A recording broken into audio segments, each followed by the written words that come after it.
Una sa lahat, magpasalamat po tayo for the gift of endings.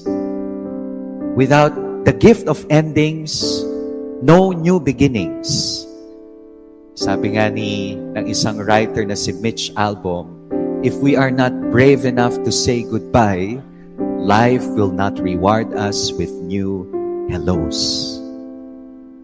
No matter how painful goodbyes are, if they are necessary, we are called to embrace painful and necessary goodbyes. With that, there's the gift of new beginnings.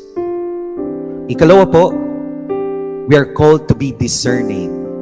Open our eyes to life's deepest treasures.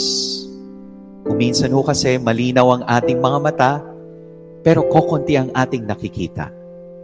O kaya ayaw nating makakita.